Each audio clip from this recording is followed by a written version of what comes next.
music just feels so good. You're on the number one.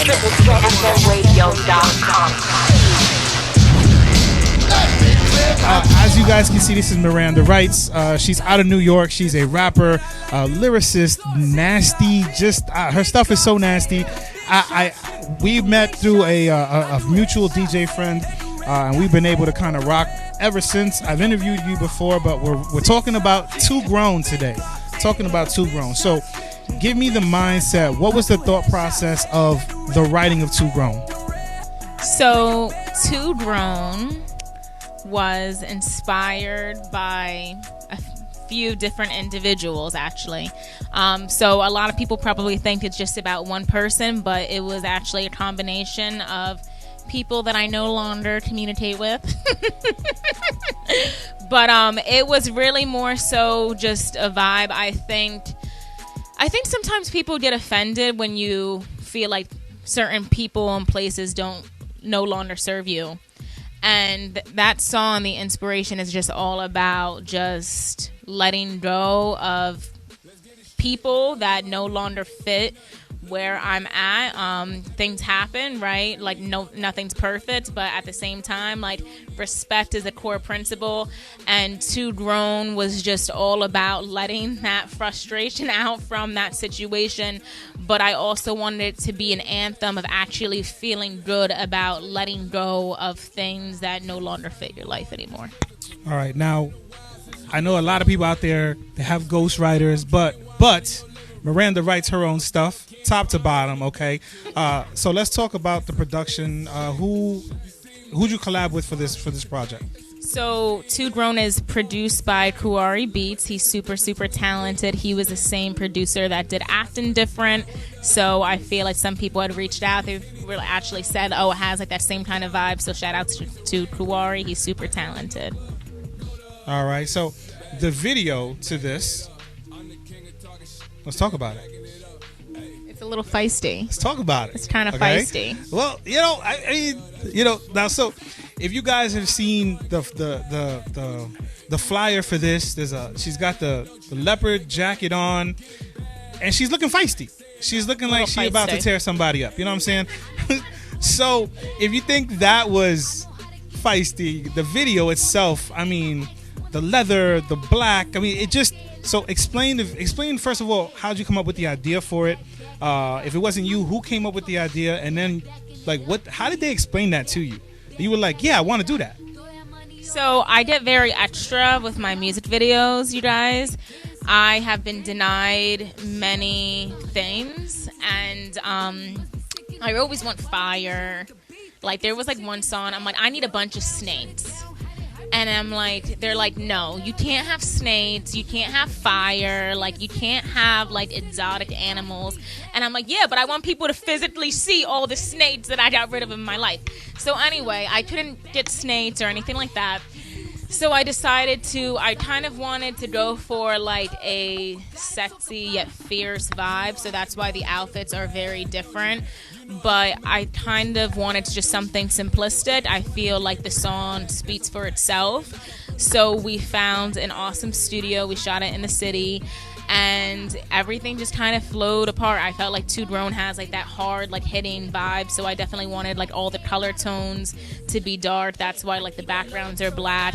And then I love leopard. And it's because I love cats. I love big cats. I know that sounds funny, but when you just think about what they do in nature, how boss they actually are, I think it's more of it's a sexy thing, but it's a symbolism thing. So it was my way of basically saying, like, mess with me and I shall crush you. Okay.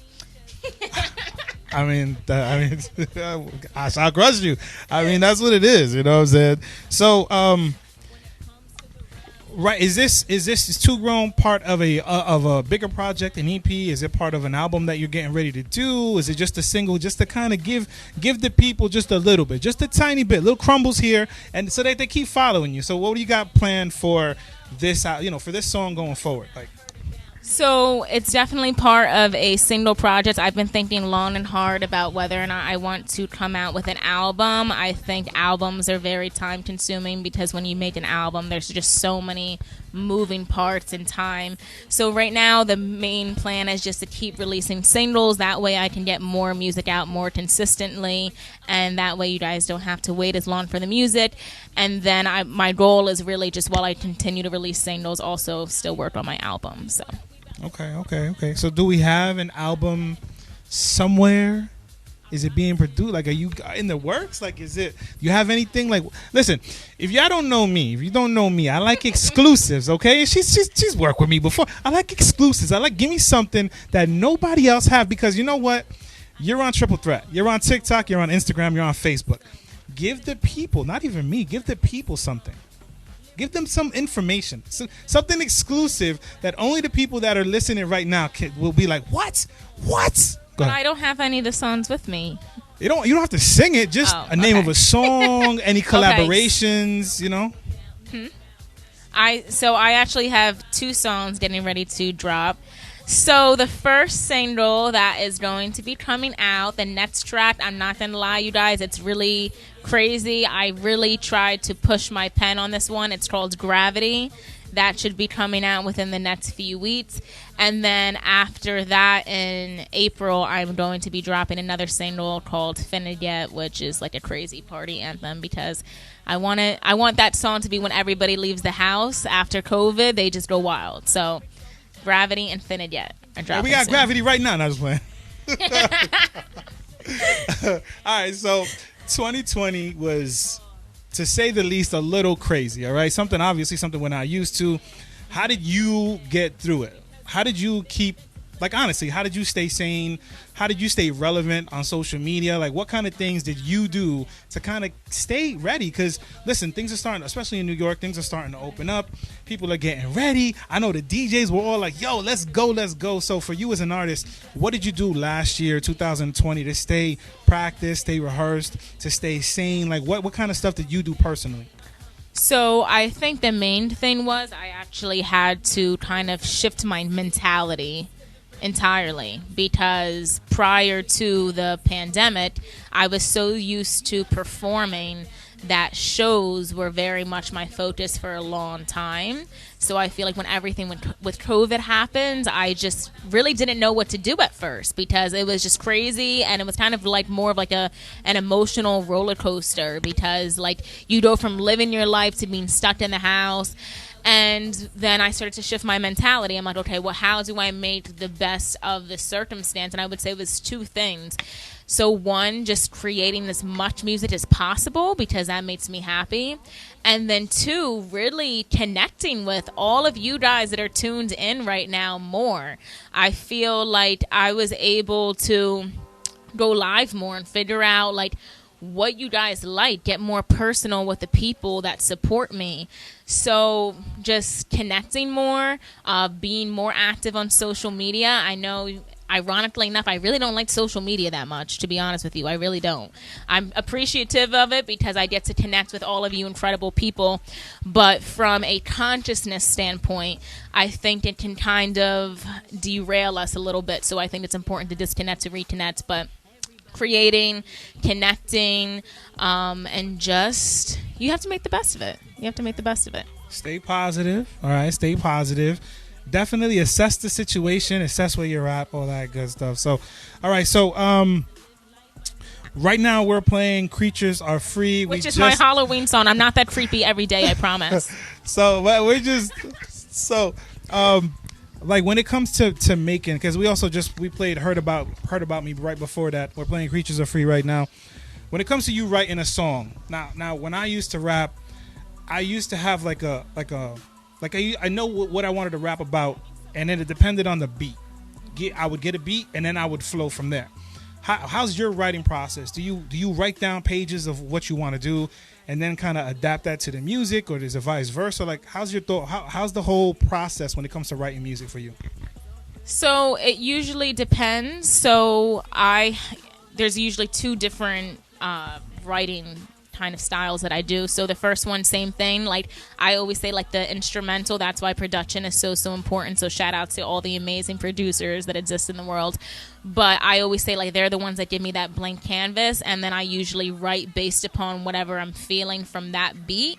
And then there's other circumstances, like if I'm doing something for like publishing or a soundtrack or things like that, then that's a little bit more catered towards like what that person actually needs, what they are looking for, the vibe, and then I'll write catered to that.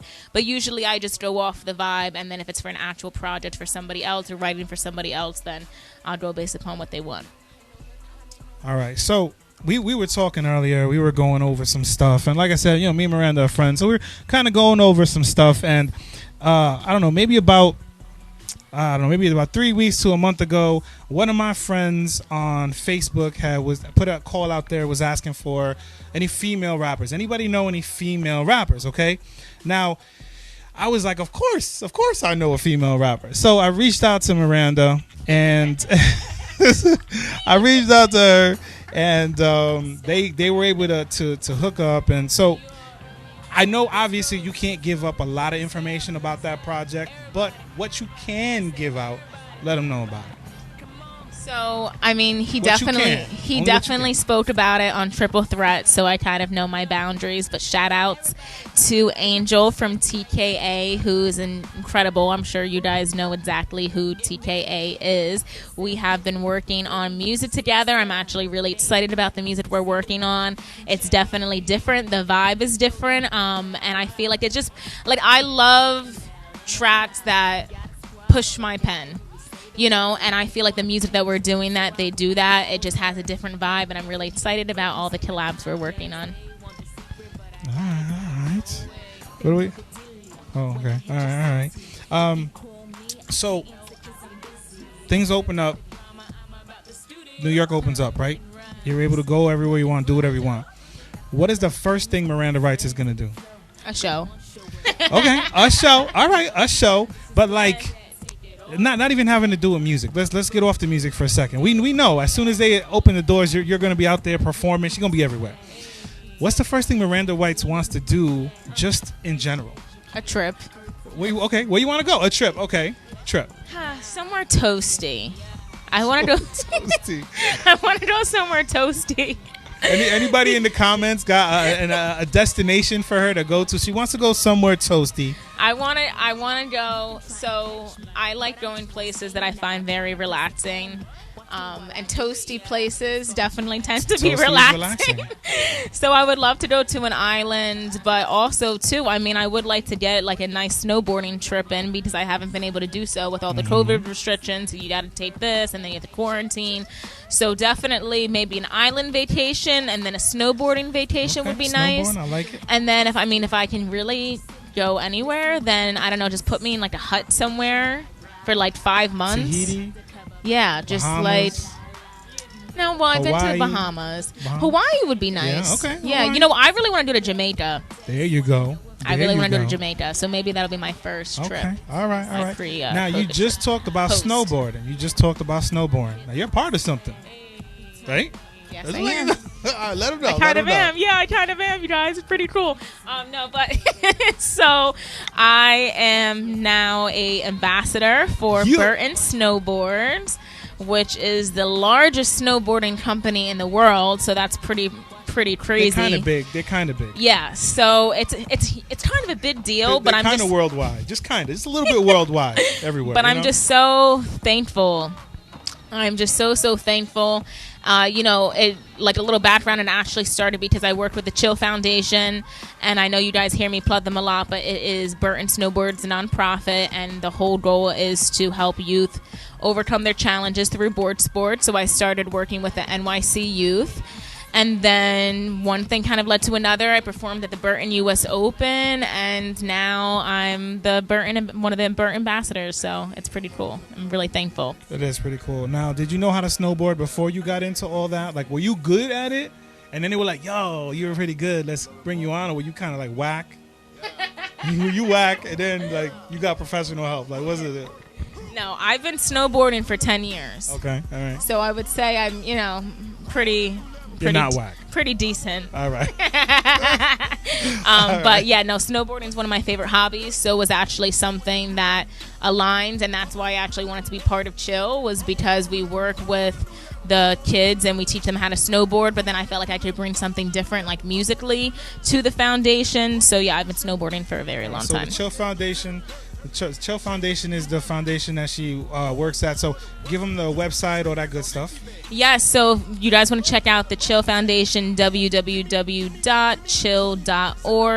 Like I said, it is a nonprofit, so no pressure. But if you ever want to make a donation, that's literally how we fund our program. So we would appreciate it. Definitely. And if you follow Miranda, she's got videos, she's got photos, all that kind of stuff. For those that don't follow, whether you're listening on the app or you are watching on TikTok, she does have a TikTok as well. It's at Miss Writes, right? MISS Writes. So it's at Miss Writes on TikTok. Let them know your Instagram and your Facebook. So my Instagram is Miranda_Writes, WRITES. And then if you guys want to look me up on Facebook, just Miranda Writes, WRITES. I should pop up and follow your girl.